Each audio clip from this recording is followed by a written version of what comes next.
नमस्कार दोस्तों, मेरा नाम है महावीर कुमार। दोस्तों, होली की इस पावन त्यौहार में जो हिंदुओं का पावन त्यौहार है होली की, आपको हार्दिक बधाई तथा दोस्तों मेरे जितने भी मोहम्मदन मित्र हैं उसको रमजान की हार्दिक शुभकामनाएं। ठीक है, तो दोस्तों आज हम बताएंगे कि सब तरह का सीढ़ी में राइजर हम निकालते हैं। ये मैं ड्राइंग के मदद से आपको राइजर निकाल के दिखाते हैं। इतना खतरनाक आपको समझ में आएगा। यदि ये वीडियो नहीं देखा फुल तो शायद कुछ समझ में नहीं आएगा। इस ड्राइंग के मदद से हम आपको राइजर निकालना सिखाऊंगा दोस्तों। तो राइजर कौन वाला होता है आपको हम शुरू से लेके अंत तक देखिए, हम आपको पूरा एनालिसिस करवाते हैं। ठीक है, तो वीडियो में आगे बढ़ते हैं दोस्तों। तो सबसे पहले आपको दिखाते हैं दोस्तों, ये मेरा चौताल है। ये क्या है? चौताल है। जो ऊपर का भाग है चौताल है, और यहां से मैं ये सीढ़ी नुमा यहाँ निकला है। आप देख रहे हो ये सीढ़ी नुमा निकला है, यहाँ पर ऐसे ट्रेड जाता है। ठीक है, तो यहाँ मैं कुछ ट्रेड दिया हूँ, मतलब ज्यादा तो सीढ़ी मैं यहाँ ड्राइंग की मदद से नहीं बता पा रहा हूँ, लेकिन आपको हम कुछ इस हिसाब से आपको सीढ़ी दिखाने के लिए आपको दिखा रहा हूँ। ठीक है, तो राइजर कौन वाला है? जब ये मेरा चौताल है तो ये वाला मेरा राइजर है, ये वाला मेरा राइजर है, ये वाला राइजर है। और ये मेरा स्टेप है, स्टेप है, स्टेप है, ये राइजर है, स्टेप है, राइजर है, स्टेप है, राइजर है। ठीक है, तो राइजर है तो ये नाप हमको निकालना है। समझ लिए दोस्तों, ये मेरा जब चौताल है ये वाला मेरा राइजर है। तो राइजर हम कैसे निकालेंगे, ध्यान से देखें। मैं तो पहले ही बहुत वीडियो दे चुका हूं, लेकिन ये वीडियो अनोखा है। मैं घर में शूट कर रहा हूं दोस्तों, मैं ड्यूटी नहीं जा रहा हूं। इसके कारण आप यदि थोड़ा सा भी कॉमन साइंस लाया हुए तो राइजर का आप सही से नॉलेज करके इसको काट सकते हो और स्टेप बाय स्टेप बराबर आप दे सकते हो। ठीक हो, तो ये वाला मैं मोल्डिंग निकाल लेता हूँ, ये वाला मोल्डिंग निकाल लेता हूँ। लॉजिंग लॉजिंग ये मेरा लॉजिंग रहता है दोस्तों, यहाँ पर जितना बढ़ा हुआ है। तो हमको जस्ट ये राइजर निकालना है। तो सबसे पहले हमको दो तरीका से है दोस्तों। यहाँ से हम लेवल निकालते हैं, कभी भी यहाँ से लेवल निकालते हैं। यदि हम इंची टेप यदि यहाँ से भिड़ाए, यहाँ पर यहाँ से भी निकाल के हम फर्श में सटा के कर सकते हैं।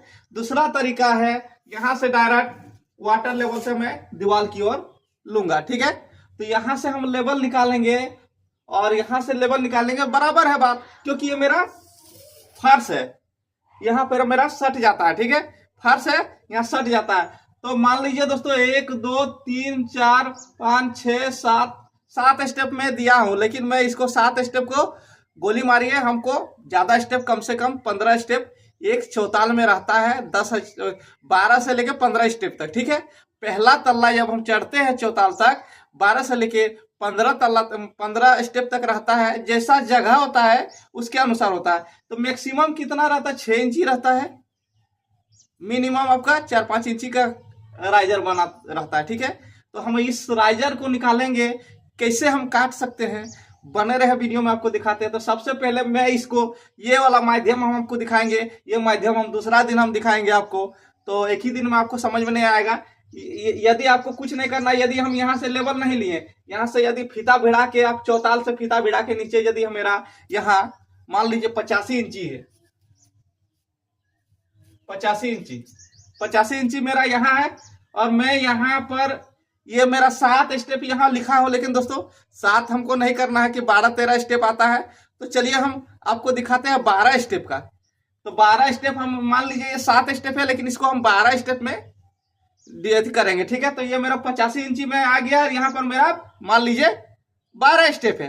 ध्यान से देखें, इस राइजर को हम इतना अच्छा से निकालेंगे कि आपको समझ में आ जाएगा। ठीक है, तो हम कैलकुलेटर निकाल लेते हैं सबसे पहले। तो आप निकाल लीजिए। तो हम सबसे पहले आपको हम mm में निकाल के दिखाएंगे दोस्तों।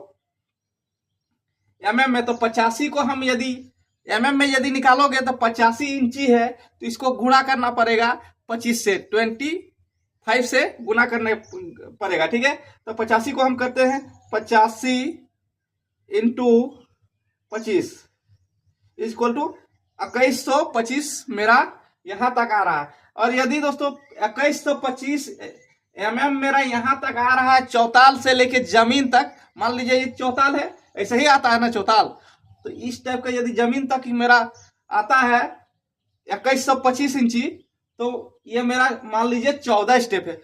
मान लीजिए ये मैं 7 दिया हूं, लेकिन ज्यादा रहता है, कहीं मैं 14 स्टेप का निकालता हूं। ध्यान से देखें, ऐसा वीडियो पूरा इंटरनेट में खोजने से नहीं मिलेगा, ठीक है। तो इसको हम 14 स्टेप यदि रहेगा दोस्तों, यहां से मेरा 85 है, तो इसको हम भागा दे देंगे 14 से, तो निकलेगा एक ट्रेड, एक स्टेप निकलेगा। तो दोस्तों यदि हम यहां से 14 स्टेप भागा देते हैं, तो इसको सीधे कैलकुलेट करेंगे, भागा 14, ठीक है। तो 14 भागा कर दिया दोस्तों, तो 151 mm, मतलब ये मेरा यहां से स्टेप पूरा 151 mm आ गया मेरा यहाँ 151 mm मेरा आ गया ये पूरा स्टेप। ये मेरा मोल्डिंग तक दोस्तों, ये मोल्डिंग भी है, ये मेरा ये मेरा पूरा स्टेप 151 mm एक स्टेप का मेरा 151, मतलब सब टोटल मेरा 151 करके मेरा 85 इंची और 2125 mm आया, ठीक है। अब दोस्तों 151 मान लीजिए ये मेरा 151 है, और ये मेरा दोस्तों यहाँ पत्थर लगा हुआ है, यहाँ मोल्डिंग रहता है। तो दोस्तों ध्यान से देखें, यदि हम यहीं पर कंफ्यूज होता है दोस्तों, तो ये निकालने के लिए इसको माइनस करना पड़ेगा, ये पत्थर कितना मोटाई है। यदि आप डबल बीट साट के लगे हो, ब्रास पट्टी साट के लगाए हो, तो 40 mm आपको हटाना होगा, ये मेरा 40 mm हटाना होगा, ठीक है। तो दोस्तों यदि हम ब्रास पट्टी साटने के पहला हम निकाल लेते हैं ब्रास पट्टी के लिए, ठीक है। तो 3 पट्टी सटाता है, बीच में ब्रास पट्टी और 2 पीस ग्रेनाइट, ठीक है। तो ये मेरा 40 mm होता है, तो 151 में हम माइनस करेंगे। ध्यान दे, ये मेरा पूरा स्टेप 151, तो इसको निकालने के लिए इसमें हम माइनस करेंगे 40 mm, ये वाला मेरा माइनस होगा, आगे वाला मोल्डिंग मेरा माइनस होगा 40 mm, तब मेरा ये इतना दूर निकलेगा, ठीक है। तो माइनस हम करते हैं -40 mm। तो दोस्तों 111 mm का मेरा एक राइजर कटेगा, एक राइजर 111 mm का कटेगा, ठीक है। और दोस्तों ये मेरा यहाँ ट्रिक भिड़ाए, बहुत कोई यहाँ से लेवल करता है, तो हम इसको भी आपको बताएंगे, अगला दिन बताएंगे, तो आपको समझ में आ गया। यहाँ से आपको डायरेक्ट फीता भिड़ाना है, ठीक है।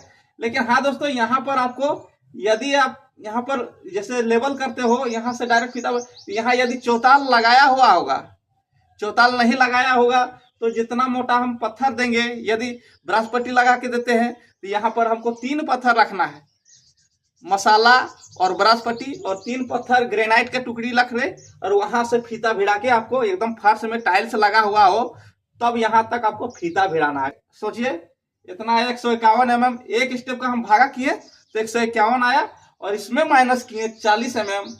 ध्यान दें दोस्तों, ये मेरा ब्रास पट्टी सटाया है तब 40 mm माइनस किया, और यदि ब्रास पट्टी नहीं सटाया होता तो ग्रेनाइट में आप 18 से 20 mm तक माइनस कर सकते हो, जैसा उसका थिकनेस रहता है। ये थिकनेस ग्रेनाइट का यदि ब्रास पट्टी नहीं साटते हो तो सिंगल जाता है, तो सिंगल में आप 18, 17, 20 तक आप दे सकते हो। तो आपको थिकनेस नापना है, तो मैक्सिमम आपको यदि ब्रास पट्टी साटते हो दोस्तों, तो 40 mm आपको माइनस करना ही होगा। तो एक स्टेप का मेरा 14 स्टेप में हम एक स्टेप यदि बनाए हैं, राइजर काटे 111 mm का, तो 111 करके यदि हम शुरू करते हैं नीचे से ऊपर तक, तो आपका क्या आ जाता है, टोटल आपका 151 mm का मेरा ब्रास पट्टी साट के आ जाता है। तो दोस्तों आई होप ये वीडियो आपको अच्छा लगा होगा। तो मिलते हैं नेक्स्ट वीडियो में, तब तक के लिए जय हिंद, जय भारत, आपका दिन शुभ हो, होली की हार्दिक शुभकामनाएं, ठीक है। तो हमको आशा है कि आप इस वीडियो से कुछ सीखने को मिलेगा, क्योंकि मैं इसको घर में शूट कर रहा हूँ। तो दोस्तों थैंक यू।